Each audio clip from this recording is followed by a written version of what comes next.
This project started in 2006. It was a priority of the neighborhood and of the city because it's one of the most historic corners in Glendale that's still standing. So the first step was to restore the traditional gas pumps, and then we were able to find grant funding to restore the house and the service station. It was the U.S. Department of the Interior, and it was the National Park Service that funded the grant. A little over $150,000, and that completely restored the house and the service station. This is an original door. The plans? We had taken the finance department, who was instrumental in procuring the grant and stuff. They had put so much time into it, I was able to walk them through the project with Rachel. We'd both seen it in disarray 6 months ago, and to see the transformation, they were interested in how the project has turned out. A few more improvements, but we'll be all done by the ribbon cutting ceremony in mid to late September. We tried to do as low as possible and keep the character of the original house. Needed a new roof. The roof is new. Many of the doors are new. The ones that could remain, the ones we couldn't, we had to reconstruct in addition to the windowsills too. We tried to do as little as possible, but the things that we had to take care of, we did. Once again, new roof. There was a cooling system on it from the 70s that was removed, and welcome to the 21st century. We put air conditioning on for the summer tours and stuff. It's an adobe house that was built in 1936 by Ed and Bessie Morcomb.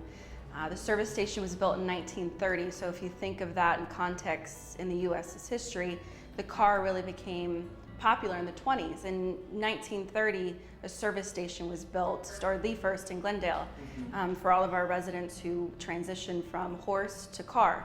So they would come and they would fill up here, they would talk to their neighbors, and Ed and Bessie Morcomb lived right by the site because they were proprietors of the gas station. You know, I've lived in Phoenix in '67, and I think for any city to get character, you have to recognize the past.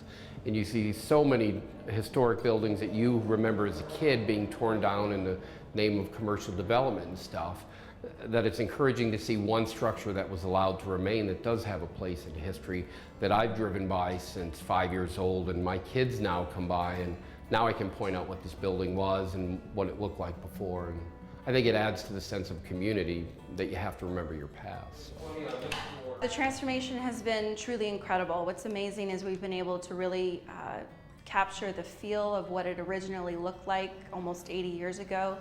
And because of the grant, we were required to maintain the integrity of the adobe and also the structural nature of the house.